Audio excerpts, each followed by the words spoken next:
The mindset to destroy hunger instantly. I went from 195 pounds, damn near obese, man boobs, love handles, belly fat, face fat, binge eating, into someone who couldn't even go more than 3 or 4 days without Taco Bell, into 156 pounds at my leanest, getting ready for my first bodybuilding competition a year out from now. I don't eat junk food. I don't have any vices. I'm working on cutting out even the little vices, cutting out caffeine past 9 a.m., cutting out energy drinks, cutting out chewing gum, even though they're not vices. But I'm doing them in excess of moderation. I'm like, you know what? I should cut these out too. Only whole food diet. And I'm going to tell you how I'm doing that, the mindset tips, and then also practical ways to approach hunger and the one mistake that you're making. So let's get the practical tips out the way. If you're not increasing your fiber intake, if you're not increasing your protein intake, if you're not drinking 3 to 4 liters of water, if you're not having well-balanced meals, if you're not getting your sleep on point, there are practical things that you can do on a daily basis that can help you approach hunger the right way.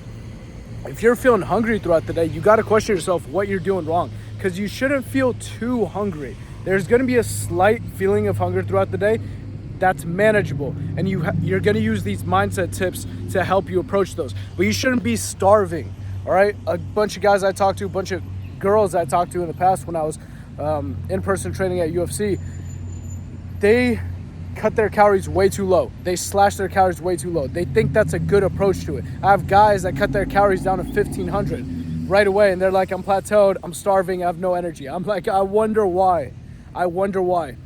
So you don't slash your calories too low.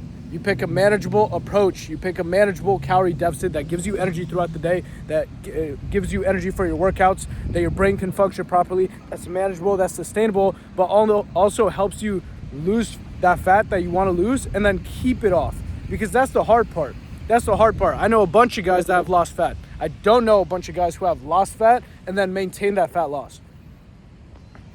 So practical ways, I mean, I got a bunch that I give out my clients. I believe there's like 23 practical tips to approach hunger, but it's those basic ones. Start those basic ones, man. Protein intake, fiber intake, water intake, get your sleep right, have some stress management skills, develop some stress management skills, and that should help you put in the right direction. Also, meal timing. If you find that you're trying to do intermittent fasting and you just end up binging late at night, well, maybe spread out your meals a little bit further. Play around with your calories. Maybe you have less calories earlier in the day, more calories later at night. All these things are going to help you approach hunger in a practical manner. However, there's one mindset mistake that you're making when it comes to any emotion that I've noticed, not only hunger, but anxiety, sadness, depression, at least negative emotions, right? The mistake that you're making is you're trying to fight these emotions. You are labeling them as negative. Oh, hunger is bad. Anxiety is bad. Depressive thoughts are bad. Anger is bad. And then it gets you into a little mind fuck where you're just like having this internal battle in your head where you're just like fighting these emotions. Oh, I shouldn't feel hungry right now. I shouldn't. This hunger is uncomfortable. My stomach is grumbling. I feel anxiety around this situation. This is bad. I should like cover up and like stay inside and not go out and tell my friends I can't go to that party. You are trying to fight these emotions, and the emotions are going to be there no matter what. But when you fight those emotions, you also give them power. Just think about it. Like if you were in an argument with someone and you're constantly arguing back and forth, you're giving that person power because you're letting them enrage you. The person who's in power would just be laid back, would be cool, be like, yeah, I mean, you're flipping out, you're throwing a tantrum, I'm cool. I know what I know, I'm confident in what I know, and I'm willing to have a discussion around it, but I'm not gonna get angry about it. Like, you don't control my emotions. It's the same thing, man. It's the same thing. You feel hunger, you feel cravings, you feel anxiety, you feel sadness, you feel these emotions, and you're like, this is bad, I shouldn't be feeling this. So that first step, just be self-aware and don't try to fight these emotions. It's okay, accept them. And we're gonna get into tip number 2. What you actually need to do is you need to accept these emotions internally. I accept hunger, and it's a switch because it happens throughout the day. And when I'm in a cut, I'm getting ready to go back into a lean bulk right now, but when I'm in a cut, it's like a transition. As soon as I feel hungry, my brain automatically goes to, oh, this is bad, go search for food. And then I catch myself thinking that way, and I don't go down that temptation of thinking about all the foods I could eat and how dieting is hard and how life is hard and it's so stressful, and I don't let myself go down that thought loop. I catch myself and I'm like, no, fuck that. That's the negative self-talk on this shoulder. Who's the coach? Who's the positive self-talk? What is my intuition telling me? My intuition is telling me, no, dude, accept hunger. It's part of fat loss. It's normal. Embrace it. And I affirm to myself out loud, I love hunger. I accept hunger. I accept this uncomfortable feeling. This hunger means that I'm losing body fat. This hunger means that I'm working towards my dream physique, towards being healthier, towards being energetic. This hunger makes 70% of America uncomfortable, and that's why they're overweight or obese. This is not going to stop me. This stopped them, but it's not going to stop me. This is merely a sensation. I have enough body fat on me to last a month if I didn't have any food. Your body can survive on body fat. You're not that lean. I mean, if someone was like below 10% body fat, then, probably don't starve yourself for a month. But you can go a while without food. You're going to be okay.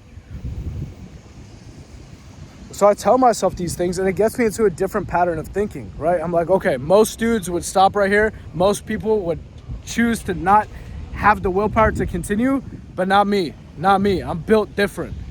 I literally tell myself, and I know it sounds cocky, but you got to talk to yourself in a more confident way, man. I can handle this. This hunger ain't shit. I accept it. I embrace it. Hunger, I'm right here with you, man. And I talk to myself out loud. I don't care how weird it sounds. Once you affirm it and you really believe it, you start thinking differently. You start building, you start having different emotions around the whole thing. It took me a while to understand this, man. But I would say that right there, yeah? So there's practical ways to approach hunger. Make sure you're not messing up those practical methods. Make sure you're not getting shit sleep, having terrible meal timing, cutting your calories too low, protein too low. It usually happens when people are dieting with like protein shakes and a bunch of processed food. They're like, oh, dude, as long as I hit my protein and I hit my calorie requirement, I'll be all good. No, dude, no. There's really not a way around this. I don't know a lot of people who have lost fat, maintained that fat loss, maintained good shape, and are still eating terrible food nonstop. You want to have a little bit of junk food? Make it 10 to 20% of your calories. Save it for later on in the week. By junk food, I mean like, homemade ice cream. I mean, some chocolate chips here and there. Some granola. Some things that are a little bit higher in sugar. I'm not talking about Taco Bell or McDonald's, man. You need to cut these things out. These things get you thinking in a different way. I talk to guys that are suffering from like, weed addiction, alcohol addiction, binge eating addiction, eating processed food, overeating. And they're like, oh, no, but I have to keep this. It's like, dude, you're not going to ask me to cut out weed, are you? It's like they get so defensive around this thing. And they're like, there's no way I could cut out weed. Bro, you can. You can. I've cut out everything. I've cut out all the vices. I don't procrastinate. I don't watch Netflix. I don't have a Netflix membership. I don't have a TV. I don't watch porn. I don't have it jacked off in ages. I'm starting to approach women in public, something my younger self will be so scared to do, so hesitant on. I'm starting that journey. I go to the gym every single day. I hit my cardio every single day. I hit my steps. I get my sleep in. I'm cutting out energy drinks. I'm going to only black coffee because I don't want the artificial stuff, man. I'm starting to realize, like, whenever we say we need something, that's a crutch. You don't need anything. Even with chewing gum, I was like over chewing gum. And I was like so dependent on it. I was like going to my moped, go get it, going to my backpack to get it. I was like, dude, what if I just don't need that chewing sensation all the time? I'm not saying chewing is bad, but it's like, it's the addiction to always feeling good, to do something to distract yourself from the present moment, to do something to distract yourself from the emotions that you are feeling in that moment. I don't want to be dependent on anything, man. I just want to be dependent on my goals, my actions throughout the day, and if I did them or not. Not whether I have the dream body yet, not whether I have the end goal yet, but did I take the necessary actions to get to my goal? I let myself feel good about that.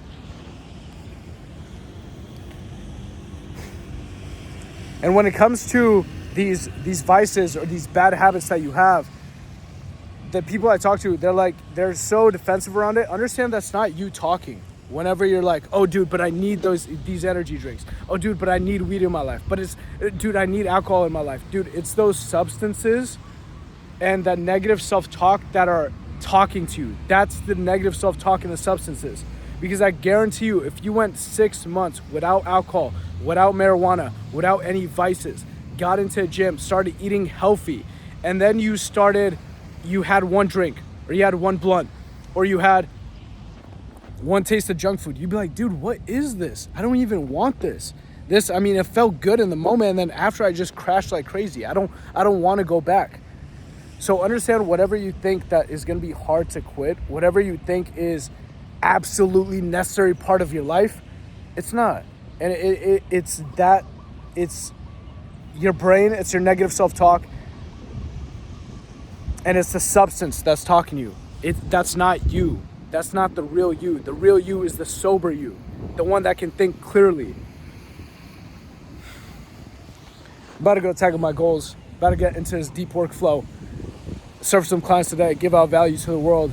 Already knocked out the workout. For sure gonna hit my steps. I'm already at, what am I at? I'm at 7,000 already, baby. It's only 7 a.m. Let's get it. Let's go. Stay on track. Stay disciplined. Be aware of your self-talk at all times. What is your brain telling you? You are not your self-talk. You are the person that is aware of your self-talk. You get to choose what you want to do. It's either the positive self-talk or the negative self-talk. They're both not you. You get to choose. The problem is you've strengthened your negative self-talk for the past 10, 20, 30 years.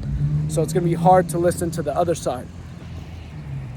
If you have any questions, DM me at CoachXLE on Instagram. If you want to be a part of this, if you want to build muscle, if you want to lose fat, if you want to get in shape, if you want accountability, structure, guidance, if you want someone that knows what you're going through when it comes to hunger and cravings and struggle with fat loss, this is what I do. I'm that guy. I'm your guy. I will check in with you on a daily basis if you want me to. I send out weekly check-ins. I look over your routine. I look over your plan. I look over your nutrition. If you're struggling with it, you text me. If you want to be a part of that, DM me on Instagram at CoachXLE. DM me fat loss, and I'll reach out to you. Besides that, have a wonderful fucking day. Let's go.